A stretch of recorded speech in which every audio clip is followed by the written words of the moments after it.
Kidney racket వ్యవహారంపై పోలీసులు దర్యాప్తును ముమ్మరం చేశారు. ఇందులో భాగంగా కేసులో కూపీ లాగేందుకు 4 ప్రత్యేక బృందాలు ఏర్పాటు చేసినట్లు అధికారులు తెలిపారు. ఈ కేసులో ఇప్పటికే 5 మందిని పోలీసులు అరెస్ట్ చేశారు. కిడ్నీ రాకెట్ విషయంలో మధ్యవర్తిత్వం చేసినటువంటి భాషా వెంకట్ల ఆచూకీ కోసం పోలీసులు గాలిస్తున్నారు. మరోవైపు కిడ్నీ బాధితుడు మధుబాబుకు మెరుగైన వైద్యం అందించేందుకు అధికారులు జీజీహెచ్కు తరలించారు.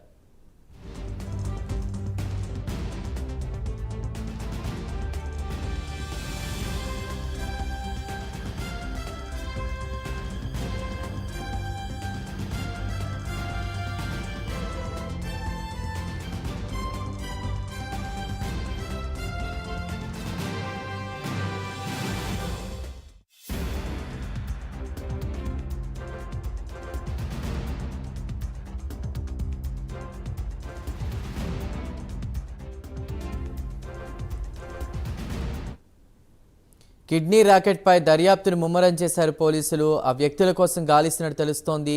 దీనిపై పూర్తి సమాచారాన్ని మా ప్రతినిధి రవికృష్ణ అందిస్తారు. రవికృష్ణ, చందు, ఏదైతే కిడ్నీ ర్యాకెట్ కి సంబంధించిన వ్యవహారం గుంటూరులో బయటపడిందో అప్పటి నుంచి కూడా ఈ కిడ్నీ ర్యాకెట్ కి సంబంధించి ఈ ఈ పెద్ద ఎత్తున కూడా దాంట్లో ఎవరైతే దానికి కారణమైనటువంటి ముద్దాయిలు ఎవరైతే ఉన్నారో వాళ్ళందరినీ అరెస్ట్ చేసే దిశగా కూడా ప్రయత్నం అయితే ముమ్మరంగా సాగుతుంది. ఈ నేపథ్యంలోనే ఎప్పుడైతే కిడ్నీ ర్యాకెట్ జరిగింది, తమ కిడ్నీని వేరే ఒకళ్ళు ఈ డబ్బులు ఇస్తామని చెప్పి తమ దగ్గర నుంచి తీసుకున్నారని ఏదైతే మధుబాబు చెప్పాడో, మధుబాబు కేసు ఫైల్ చేసిన దగ్గర నుంచి కూడా దానికి సంబంధించిన వ్యవహారం అయితే చాలా ఫాస్ట్ గా జరుగుతున్న పరిస్థితి కనపడుతుంది. దీని మీద హోమ్ మినిస్టర్ కూడా సీరియస్ గా స్పందించారు. దీనికి సంబంధించి నిన్న ఏదైతే గుంటూరుకు సంబంధించినటువంటి ఎస్పీకి, కలెక్టర్ కి, అదే విధంగా కూడా విజయవాడకు సంబంధించిన సిపికి, కలెక్టర్ కూడా వాళ్ళు అయితే ఆదేశాలు ఇచ్చారు. వేగవంతంగా కూడా ఈ కేసు పరిష్కరించాలని చెప్పినటువంటి నేపథ్యంలో నిన్న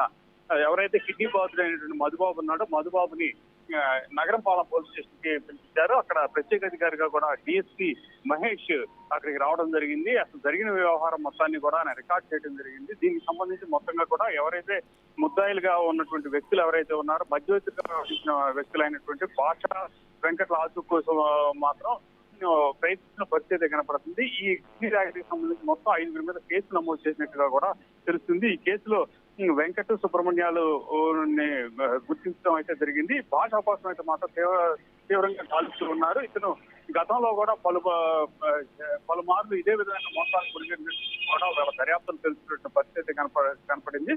ఇలాగే కిడ్నీకి సంబంధించి ఎవరైతే ఆర్థిక ఇబ్బందులతో ఉన్నారో వాళ్ళందరినీ కూడా టార్గెట్ చేయడం, వాళ్ళకి డబ్బులు ఇస్తామని చెప్పడం, వాళ్ళని హాస్పిటల్ కి తీసుకెళ్తాం, ఆ విజయ సూపర్ స్పెషాలిటీ హాస్పిటల్ కి తీసుకెళ్తాం, అక్కడ చెక్ చేపించడం, డబ్బులు ఇస్తారని చెప్పిన తర్వాత ఈ విధంగా కిడ్నీ వాళ్ళ దగ్గర నుంచి తీసుకున్న తర్వాత డబ్బులు ఇవ్వకుండా ఎగ్గొట్టడం, ఇటువంటి ఘటనలు పలుమార్లు చాలా జరిగినట్టుగా కూడా తెలుస్తుంది. ఈ నేపథ్యంలోనే అసలు ఈ భాషని కనుక అదుపులో తీసుకుని విచారించినట్లయితే ఇక గతంలో జరిగినటువంటి విషయాలతో పాటు ఇప్పటి వరకు జరిగినటువంటి సంఘటనలు ఏదైతే ఉన్నాయో అవన్నీ కూడా వెలుగుతూస్తాయని నేపథ్యంలో అయితే మాత్రం వేగవంతం చేస్తున్న పరిస్థితి ఉంది. ఈ రోజు అయితే మొత్తానికి విజయవాడలో ఉన్నటువంటి హాస్పిటల్ ఏదైతే ఉందో హాస్పిటల్ దగ్గరికి వెళ్లి విచారణ అయితే ప్రారంభిస్తారు. ఇప్పటికే దీని మీద పూర్తి స్థాయిలో విచారణ చేసేందుకు 3 టీంలు 4 ప్రత్యేక బృందాలను అయితే ఏర్పాటు చేయడం జరిగింది. ఏర్పాటు చేసి వాళ్ళని అయితే మాత్రం ఇప్పుడు ఈ అన్ని వైపులా అంటే ఎక్కడెక్కడైతే వాళ్ళకు ఉన్నటువంటి సాంకేతిక పరిజ్ఞానంతో ఇప్పుడు ఈ భాషని పట్టుకునేందుకు మాత్రం తీవ్రంగా ప్రయత్నిస్తున్న పరిస్థితి కనపడుతుంది. ఈ నేపథ్యంలోనే ఈ రోజు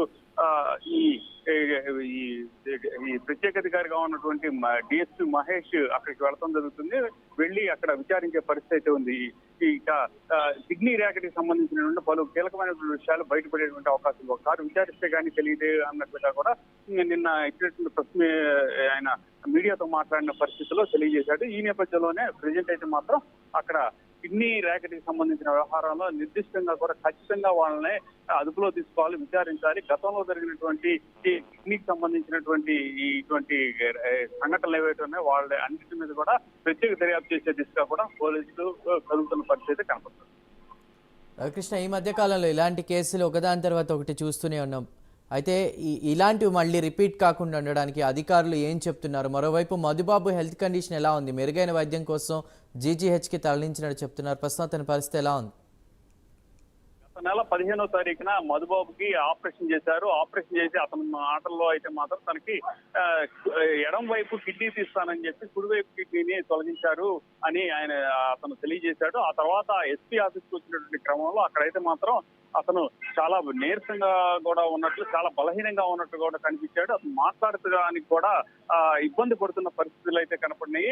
అదే విధంగా కూడా ఏదైతే ఆపరేషన్ చేసేటువంటి ప్రాంతంలో మాత్రం చాలా ఆ ఇంజురీ కూడా మానకపోవడంతో ఇబ్బంది పడుతూనే తనకు జరిగినటువంటి ఈ ఏదైతే ఈ విధంగా తనను ఇబ్బంది పెట్టినటువంటి పరిస్థితులు ఏదైతే ఉన్నా తనకు డబ్బులు ఇస్తామని డబ్బుల కోసం కిడ్నీ సందర్భంలో వాళ్ళు మోసం చేశారనే ఆవేదనతో అతను నడవలేక వచ్చినటువంటి పరిస్థితి. అయితే ఇటువంటి ఘటనలు అంటే అవయవ దానం కనుక చేయాలంటే మాత్రం ఖచ్చితంగా కూడా అక్కడ 5 మెన్ కమిటీ అనేది ఒకటి ఉంటుంది. ఆ 5 మెన్ కమిటీలో డిఎస్పీ కూడా ఉంటాడు. ఆ డిఎస్పీ తో పాటుగా కూడా అక్కడ ఉన్నటువంటి డాక్టర్ల బృందం కానీ వాళ్ళందరూ కూడా పర్యవేక్షించి అసలు ఈ అవయవ దానం చేయాలంటే వ్యక్తినే ఎవరైతే అవయవ దానం చేయడానికి సిద్ధపడ్డాడో, కిడ్నీ ఇవ్వడానికి సిద్ధపడ్డాడో ఆ వ్యక్తికి ఇప్పుడు తీసుకుంటున్న ఎవరైతే కిడ్నీకి ఇస్తున్నటువంటి వ్యక్తి అదే విధంగా తీసుకుంటున్న వ్యక్తికి మధ్య రిలేషన్ ఏముంది అనేది చూస్తారు. ఒకటి రక్త సంబంధికుడైనా అయి ఉండాలి, లేదా బంధువైనా అయి ఉండాలి. ఈ రెండింటిని ఐడెంటిఫై చేసుకున్న తర్వాత మాత్రమే వాళ్ళకి కిడ్నీని ఇచ్చేటువంటి ప్రాసెస్ అయితే కొనసాగుతుంది. కాకపోతే ఇక్కడ తెలివిగా వాళ్ళు చేసేది ఏంటంటే ఎవరైతే మధుబాబు ఉన్నాడో ఆ మధుబాబుని ఇప్పుడు ఈ కిడ్నీ